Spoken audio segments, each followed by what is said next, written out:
Welcome to the Social Hotelier Show, the podcast where we explore how hospitality, design, and human connection create unforgettable guest experiences. If you ever wondered how architecture can transform the way we experience hotels and why the word sustainability might no longer be enough, this episode is for you. I'm your host, Sam-Erik Ruttmann, and I'm today delighted to welcome Francesco Allaix. He's an architect and sustainability coordinator at Studio Puisto Architects in Helsinki. Originally from Trieste, Italy, Francesco has led award-winning projects in hospitality, housing, and urban planning with deep expertise in timber construction, regenerative design. His philosophy, from spoon to the city, reflects design rooted in human experience. In just a few minutes, Francesco will share also why he dislikes the word sustainability and what he believes the future of hotels really looks like. Francesco, welcome. It's a pleasure having you on the show. Thank you, Sam-Erik. Thank you for the invite. Very excited to be here. Let's get started. First, I think for our audience to get some background, can you share with me about your professional experience, how you ended up being Helsinki and an architect overall? Yes, so I'm Italian and I studied between Italy and Spain. And then, was 24, just graduated with my partner at the time. We decided to move to Helsinki. The decision came kind of out of the blue. She got a job offer from a Finnish company. We never been in Helsinki before and thought, well, let's give it a try. And that was quite many years ago. Many things happen and change over this.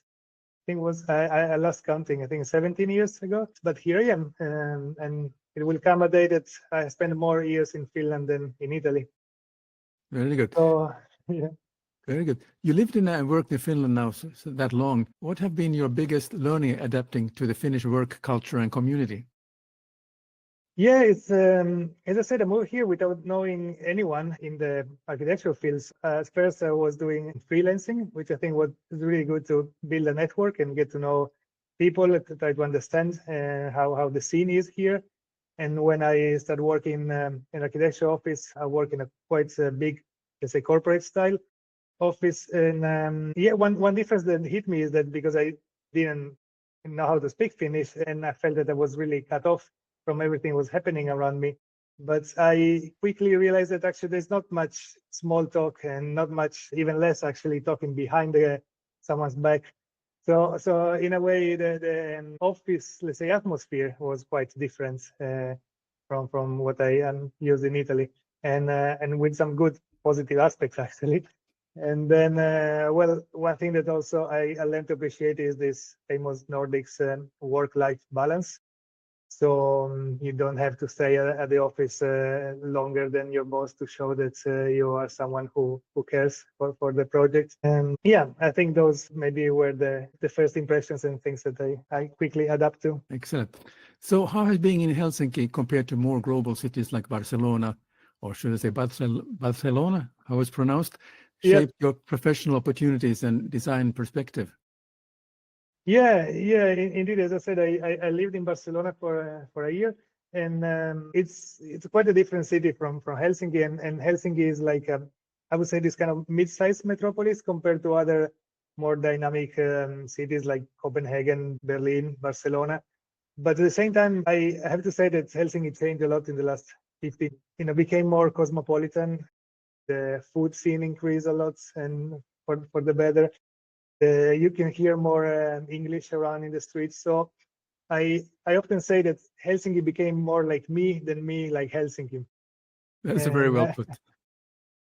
Yeah, I mean, I feel the same with you. I mean, I returned to Finland after a very, very long career outside, and I just seen the recent changes from the last 12, 13 years already, how things are progressing, and not progressing maybe is the wrong word, but some positive changes I noticed. And there's certain thing that there was a time when you rarely heard any other languages except an occasional Russian, but now you hear English and French, Italian, Spanish, and many other languages just by walking along the downtown area. And I think some sectors are also very much cosmopolitan, like hospitality sector or IT sector.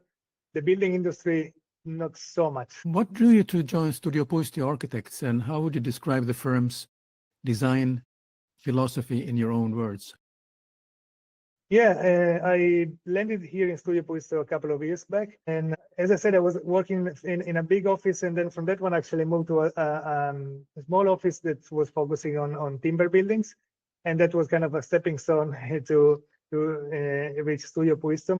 And of course, looking backward is easy to see stepping stones. I don't think you can really plan your life looking forward so much.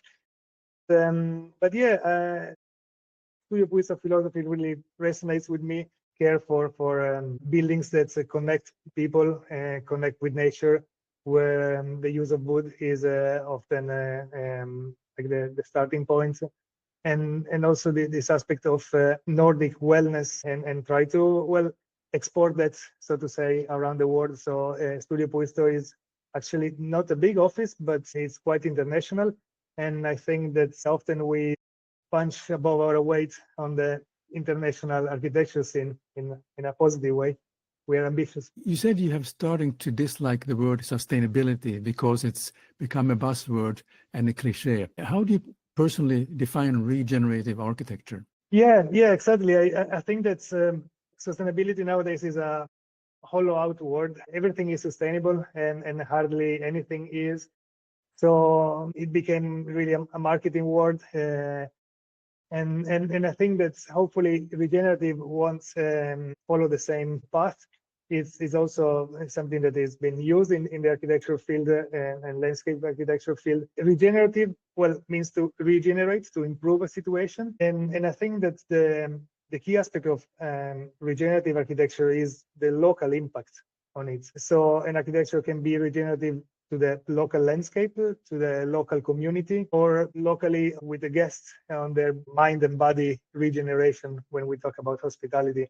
And indeed, Studio Puisto, where I am, we do mainly hospitality projects. So there is a very strong focus on the guest experience. In that aspect, there is also a regenerative process. Sure. I mean, you mentioned the key words that I feel very strongly about: the community, and also making things better in the community. You have a hotel project in the past, and in my earlier career, it was almost like a gated community where everything of the services was only for people who came to pay their room rate, and the community was left out. And also that created, in many ways, kind of a conflict between the community, because they felt that they were left out and they felt they were robbed from opportunities. And then on the other side, there were staff working in hotels, and their parents are part of the community. And this was always a very sensitive area. But I think we have moved on from that and realized that a hotel can only survive if they embrace the community and also make sure that the community benefits from the existence of the hotel. Well, we are working on you are working on some very interesting project in which we will talk about in a moment. One thing I'm interested in, you have mentioned, what does building less is always better than building new mean in practice for clients and developers? You have mentioned that expression. Yeah, I think that's, in my role in Studio Puisto, I'm project architect, but also sustainability coordinator. And in that aspect, I exchanged indeed some very interesting talks with the partners here at the office. And I think that's, we share with many other architects this idea that we need a paradigmatic change. When I was studying, we always had projects like building new, designing, not maybe building, but designing something new. Or there was the restoration course where you take care of some important old building. But I think that in Europe especially, we built so much and great buildings in the past that we have been taking care of, but also not so great buildings that we still should take care of and be a bit more conscious when we demolish something to rebuild with something pretty similar or not so significantly better. So one aspect is this upfront carbon. So how much carbon is being emitted in the atmosphere already by the building that is there. So maybe preserving the structure or reusing part of the building can have a very positive impact on the atmosphere. And there are very good examples coming from Netherlands, coming from Denmark, of reuse of existing building stock. Aalto University here in Helsinki also has been publishing very interesting research on this idea of preserving what is there, and if you really cannot reusing, it's like well, we have some elements that belong to a building, but in the future can belong to a different building, and having the whole system in place for that. I mean, there are all kind of challenges that if you buy something new, you know that the quality is there. There are no issues. If you buy an old beam or a pillar, well, you have to guarantee, of course, the structural integrity of the building. So I'm not saying it's easy, but that's the way forward. Yeah, I mean, there are some very, very beautiful examples how they have retained some aspects of an older building and then put something new, and actually that's kind of a statement looking at the history of the place, and then also looking at the current and also maybe into the future. So I found it very attractive. I agree. Yeah. So all the viewers, if you're enjoying this conversation, don't forget to subscribe so you don't miss future episodes with leaders shaping hospitality. So Francesco, can you share an example? One of my favorite projects that you have been talking about is called the Solea in the Cyprus mountains that best illustrates Studio Puisto's regenerative approach. Yeah, indeed. Solea Valley Healing Resort is where I spent the better part of the last 2 years. I've been leading this project. It's located in Cyprus, in the heart of the island, actually. So it's not a beach resort. It's a resort on the mountains, close to a national park, a very lush and green area.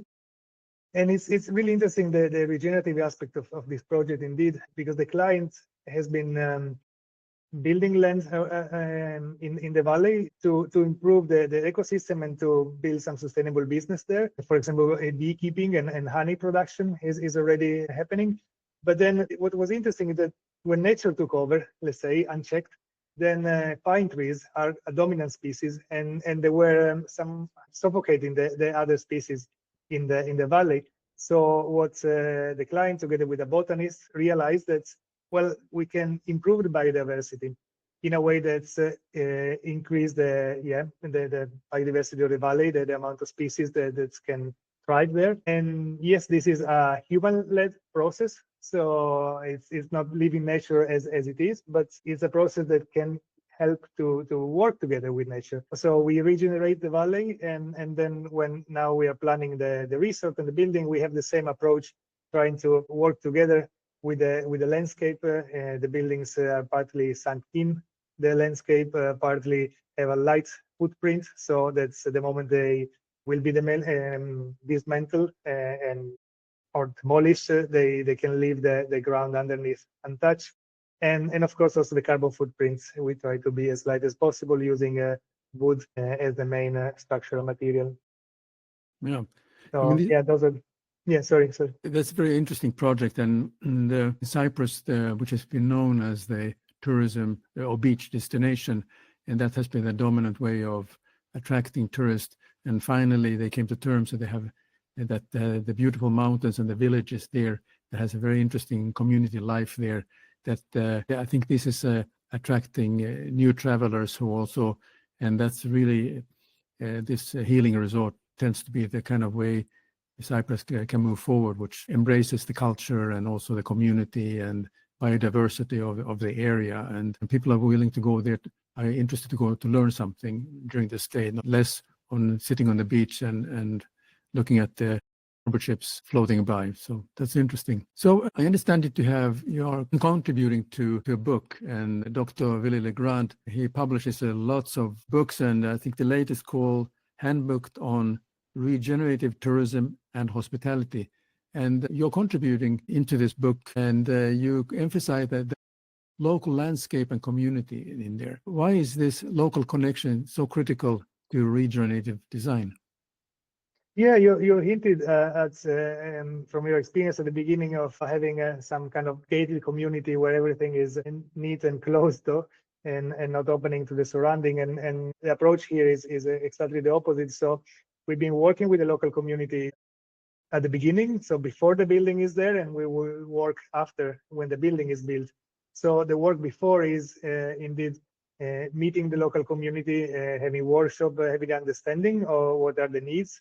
For example, those villages are depopulating, people is leaving, and creating employment opportunities is a way to foster the local community.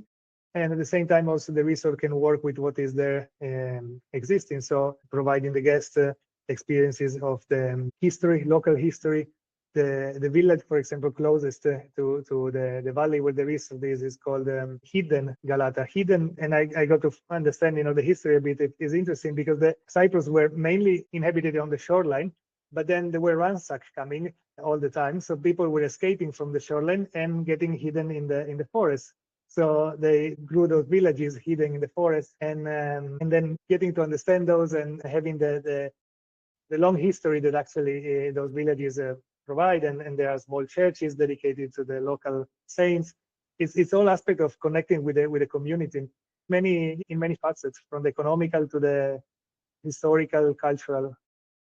Yeah, I read about Cyprus. There was one very, very famous artist who loved to travel to Cyprus. And the reason he loved it was not only the nature, but also the making of lace. Leonardo da Vinci. That was kind of an interesting thing, which I really didn't know anything about, that he had visited during his period. Cyprus was a special place for him also. Many people do not know. Okay, indeed. That one didn't know. Yeah. Nice. So for hotel owners and developers, what do you think are the 3 key mistakes they should avoid when briefing an architect to create a sustainable or regenerative property? Yeah, the opportunity to write this book chapter allowed me to think back, even if we are only halfway in the whole journey of building this resort, to what we learn and how a developer, avoid some pitfalls along the way. So I think that's one is being open-minded and culturally adaptive, because hoteliers, like architects, tend to operate in different contexts and having a global overview. But then, we have to be also able to go deep down into the local culture, and what has worked in one previous project not necessarily is the best approach for the next project. So in that sense, looking for what we have in common, but also be open-minded to the local circumstances. And this leads to the next one, which is somehow being strategic and prepare for scenarios. This is something that's in this project, for example, we learn the hard way, in a way, because the starting circumstances looked like it was quite a straightforward process, but it eventually wasn't so straightforward. And it's normal that there are issues coming along the way. And in this way, I think both the clients, the developer, the architect, the whole design team, we have to be flexible and work with different scenarios. If we build in stages, how to approach and those things we can refine over the course of the project. And this leads to the last point, which is building a strong and diverse team. From the very beginning, we all have expertise in some areas, but the earlier we open up the field to different consultants, engineers, experts in their own area, the better we get this holistic approach. Again, maybe a buzzword, but it's important to have all the cards on the table and be able to build this diverse and strong team, and not to be also somehow honest and say, actually, this is not my area of expertise. Let's call someone who can help us in these very aspects. So yeah, those could be 3 take. Very good. So looking ahead, what do you see the greatest opportunity and the toughest challenges for making hospitality architecture truly regenerative? I think that the opportunity is all there. We have to embrace the regenerative aspect. Tourism is shifting towards also a more conscious way of traveling, where people indeed visit places not to maybe just visit the top 3 attraction of the country, but going a bit deeper in the local culture. And also with regenerative approach, as said, we have the local impact, but also going quite deep into the regenerative aspect of the guests, of their body and mind, and how we really focus on that aspect that is not just like having a sauna with a spa with a sauna and a swimming pool is not enough. We have to provide something that is more meaningful, deeper. For example, I didn't mention, but in the Solea project with the beekeeping there present, bee acupuncture is something that we want to provide. So something that connects really the local aspect with the mindfulness aspect of the experience.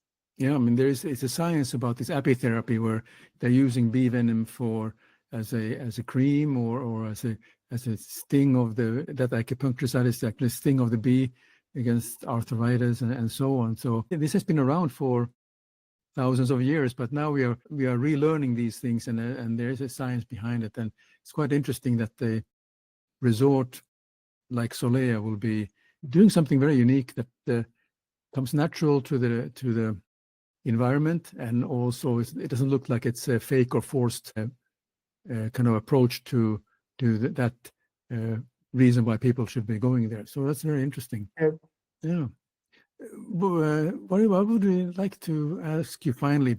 For those who dream of a professional career as an architect, what advice would you like to give them? I have several people who are hotel students actually listening to this conversation, so they probably will be curious to hear your views as a seasoned professional. Yeah, I was recently listening to an interview to an AI expert who, well, nowadays everybody is an AI expert, but anyway, he was saying that maybe it's better to be a plumber than an architect in the future, and so this could be a dry quick to the question, but I think in reality, yeah, we might think about more work connecting people and more manual work that cannot be easily replaced by AI. But I think that at the end of the day, we have to find and follow our passion. This is also not a new advice, but I think is really a profound one, because if we are passionate about what we do, then we will find a way to succeed, to bring that passion forward. And at the end of the day, we spend 7, 8 or even more hours doing this. So if you're let's say I'm passionate plumber dreaming to be an architect, I don't think that's a fulfilling mission. But if you're a passionate plumber, you might have a better success, not be replaced by AI. Time will tell. That's a good answer. This has been a very interesting conversation with you, but I have 2 more questions for you before we wrap up. One question is that I like to ask all my guests.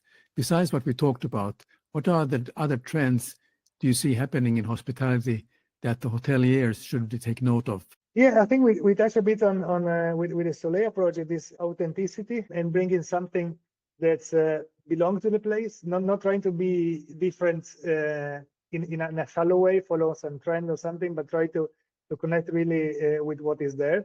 And most of the time there is something special there, because indeed we have millennia long traditions, so that we sometimes forget. So connecting to that is something that can really resonate for guests and tourists. Yeah, and then the regenerative aspect, having a project that has a positive impact on the planet and not necessarily a very shiny and kind of spaceship landed somewhere. I think that kind of architecture, in my thinking, is a bit passé. Or it can work somewhere. It depends on the context. The middle of the island of Cyprus is different from downtown Shanghai. So we have to be context reactive. So yeah, it's not one recipe fits all. Very good. So lastly, if people are interested to find out more about your work, how can they do so? How can they connect with you? Yeah, absolutely. You can contact me in LinkedIn with my name, Francesco. Well, the surname is pronounced Allaix, but it's spelled Allaix. I have an Instagram account as well, where is my portfolio and can be contacted there. And of course, the work email at Studio Puisto. Very, very happy to help. Very good.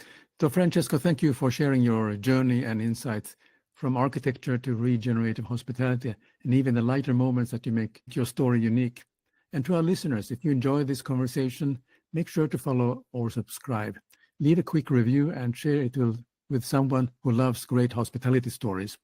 And if you'd like to go over even deeper beyond the projects and into personalities, don't miss Off the Mic. It's our companion show where every guest reveals lighter moments, personal stories, and the person behind the professional. Subscribe now and join us there. Link is in the description.